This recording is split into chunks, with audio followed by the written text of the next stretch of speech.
O NH é a maior seguradora de saúde dos Estados Unidos, com uma receita anual que passa dos 400 bilhões de dólares, mas desde o fim de 2024 a ação vem derretendo. Se você chegou a esse vídeo, das duas uma. É porque quer saber se o caos que a empresa se encontra hoje é uma oportunidade de compra ou se é um aviso para correr. Fica comigo nesse vídeo que eu vou te explicar tudo o que está acontecendo com a empresa e no final a gente avalia se faz sentido investir agora. Aproveita e já deixa o like, se inscreve no canal e ativa o sininho para não perder nenhum conteúdo. E dá uma olhada também no nosso site centraldoit.com.br, onde você encontra a nossa carteira recomendada de REITs e stocks. United Healthcare Group é uma gigante do setor de saúde que nasceu em 1974 e atua principalmente através de duas grandes divisões. A United Healthcare, que cuida da parte de planos de saúde, oferecendo seguros para idosos pelo Medicare, para pessoas de baixa renda pelo Medicaid e para empresas e até em mercados internacionais. E a Optum, que é a divisão de serviços de saúde com foco em tecnologia. Dentro da Optum temos a Optum Health, que gerencia clínicas e cuidados médicos diretos, a Optum Insight, com serviços de dados e consultoria para hospitais, e a Optum Rx, que funciona como farmácia administradora de benefícios farmacêuticos, as famosas BPMs. Hoje, cerca de 57% da receita vem da United Healthcare e os outros 43% da Optum. Dentro do segmento de seguros, quase 80% da receita vem de programas ligados ao governo, como o Medicare e o Medicaid. E dentro da Optum, mais da metade vem da Optum Rx, que agora está no centro de várias polêmicas com as BPMs. Se olharmos para o gráfico dos últimos 5 anos, a ação da UNH vinha em um crescimento estável, batendo o pico em dezembro de 2022, quando chegou a 625 dólares. Só que daí em diante foi ladeira abaixo. Em maio de 2025 a ação chegou a quase 300 dólares. Mas por quê? Bom, os desafios remontam ao início de 2024 com um ataque cibernético na Change Healthcare, uma subsidiária da UNH. O ataque afetou clínicas, hospitais e registros médicos e prejudicou mais de 190 milhões de pessoas. O prejuízo estimado foi de 2,3 bilhões de dólares, que afetou o seu EPS esperado em 2024. Ao longo de 2024 as ações oscilaram, mas foi em dezembro que a empresa sofreu o primeiro grande baque. Em 4 de dezembro de 2024, Brian Thompson, CEO da UNH, foi assassinado a tiros em frente ao hotel onde o UNH realizava eventos para os investidores. O autor do crime foi preso dias depois e as práticas de negativa da UNH foi uma das motivações do crime. Dados recentes mostram que a United Healthcare nega aproximadamente 30% dos pedidos de reembolso, quase o dobro da média do setor. E apesar disso, apenas 1% dos segurados apelaram das negativas e mais da metade dessas decisões foram mantidas. Não bastasse, a empresa implementou políticas que permitem negar cobranças por serviços considerados rotineiros, aumentando as oportunidades de negativas em itens específicos. As negativas de cobertura têm gerado frustração entre pacientes e prestadores de serviços de saúde. Casos de cirurgias negadas pouco antes da data marcada e tratamentos essenciais recusados são comuns. Inclusive, alguns sistemas de saúde, como o da Universidade da Flórida, encerraram contratos com a United Healthcare devido a disputas sobre pagamentos e as negativas frequentes. Bom, quando eu expliquei o negócio da UNH, eu mostrei que o Medicare e o Medicaid representam 77% da divisão de saúde da United Healthcare e que as BPMs representam 50% da receita da Optum. Isso significa que 67% de todo o negócio da UNH depende de programas regulados pelo governo, como o Medicare, Medicaid e as BPMs.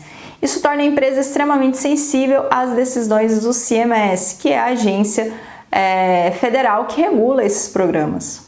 No âmbito do Medicare, a tarifa de reembolso definido pelo CMS em 2024 foram de modestos 3,7%, quando o que era esperado pela UNH e também por outras seguradoras de saúde era de 5%, contribuindo para pressionar as margens da empresa.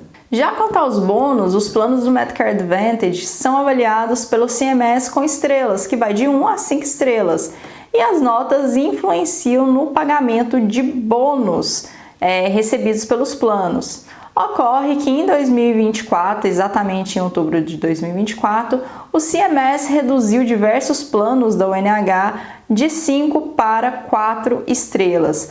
A UNH recorreu e em janeiro desse ano foi vitoriosa. Contudo, nem todos os planos da UNH possuem classificação máxima. Existem alguns planos, por exemplo, que possuem classificação de apenas 3 estrelas. Como eu já falei, essas classificações são essenciais, são cruciais, pois impactam diretamente os pagamentos de bônus do Medicare Advantage e a atratividade dos planos para os beneficiários. Já falando sobre o Medicaid, as taxas de reembolso também afetaram a ANH, bem como a política de elegibilidade dos beneficiários, que afeta o volume de beneficiários cobertos pela empresa. Em 2024, a ANH perdeu cerca de 1,1 milhão de beneficiários do Medicaid, pressionando o crescimento do seu segmento específico, que é o Community and State. Por fim, há que se falar também sobre as BPMs, que é o negócio da Optum Rx. Existe um projeto de lei bipartidário no Congresso que propõe que empresas que possuem tanto BPMs quanto redes de farmácia sejam obrigadas a desmembrar em até 3 anos, com o objetivo de eliminar conflitos de interesses e promover uma concorrência mais justa no mercado farmacêutico. Outra proposta de alteração: o CMS propõe que as BPMs repassem integralmente os descontos obtidos dos fabricantes de medicamentos. E há ainda proposta para desvincular a remuneração das BPMs dos valores dos medicamentos, ou seja, hoje é um percentual dos medicamentos e passaria a ser por taxas fixas, visando eliminar incentivos para que as BPMs favoreçam medicamentos mais caros devido a comissões mais altas. Como demonstrei até aqui, a ANH está enfrentando ventos contrários, as margens estão sob pressão, mas ainda assim a empresa entregou números sólidos no primeiro trimestre de 2025. Mas não tão sólidos quanto era esperado pelo mercado.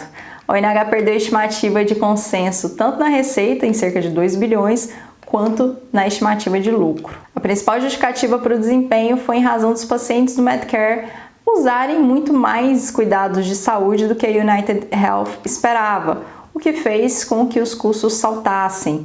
Em outras palavras, a maior utilização de capacidade entre os membros do Medicare Advantage, com uma taxa de reembolso mais baixa, levou a um aumento maior do que era esperado nos custos de reembolso da empresa. De acordo com Andrew Witty, CEO empossado após a morte de Thompson, eles tinham planejado que as atividades de atendimento em 2025 aumentassem uma taxa consistente com a tendência de utilização que foi vista em 2024. Mas em vez disso, as indicações do primeiro trimestre de 2025 sugeriram que as atividades de cuidados aumentou 2 vezes essa taxa. Assim, a empresa revisou sua perspectiva de lucros para 2025 para baixo, mas destacou iniciativas que poderiam ajudá-la a voltar à sua meta de crescimento anual, que está entre 13% e 16%. Uma dessas medidas é implementar ajustes de preços no longo prazo para os seus planos do Medicare Advantage e para aumentar, as margens mais uma vez. Contudo, o golpe final foi dado nessa semana, quando o CEO Andrew Witty apresentou sua renúncia citando razões pessoais e a empresa retirou completamente a sua orientação de crescimento para 2025. Tudo que demonstrei até aqui mostra que o caos está instaurado dentro da ONH e o declínio na cotação é só um reflexo disso. Mas qual que é o futuro da empresa? Bom, primeiro precisa de um CEO, e ontem Steven Hensley, que já foi CEO da ONH entre 2006 e 2017 e atualmente estava presidindo o conselho de administração, vai assumir o cargo recebendo aí um salário base de 1 milhão por ano. Repetindo o que foi dito lá na divulgação de ganhos trimestrais no mês passado, Hensley disse, repetiu o discurso de que a ONH tem enormes oportunidades de crescer à medida que continuam a melhorar os cuidados de saúde e a encontrar todo o seu potencial para alcançar a meta de crescimento de longo prazo, que está novamente entre 13% e 16%. Contudo, a grande preocupação hoje do mercado não é exatamente com essa meta de longo prazo, mas o grande desafio visto pelo mercado é operacional. Os gastos, especialmente com os planos Medicare Advantage, estão pressionando os resultados. E ainda há todo o risco por trás dessas modificações em relação às BPMs, que pode impactar muito uma grande divisão de negócio, que é a Optum Rx. Como alento, o CMS anunciou um reajuste de cerca de 5% nas tarifas do Medicare para 2026, o que pode aliviar um pouco a pressão financeira da ONH, mas só no ano que vem. Em conclusão, a ONH segue sendo uma gigante com fundamentos robustos, mas o mercado está atento aos riscos e não apenas aos números. O que significa que, mesmo com a avaliação parecendo muito baixa, e realmente ela tem espaço para cair mais. O momento é delicado, então para o investidor que enxerga valor em momentos de turbulência, pode haver uma oportunidade, mas é preciso cautela, porque eu particularmente acredito que o fundo do poço ainda não chegou e ainda pode estar longe de chegar. Se você gostou desse vídeo, deixa seu like, comente o que pensa sobre o futuro da UNH, se você é otimista, se você é pessimista, e também se inscreva no canal. Até a próxima!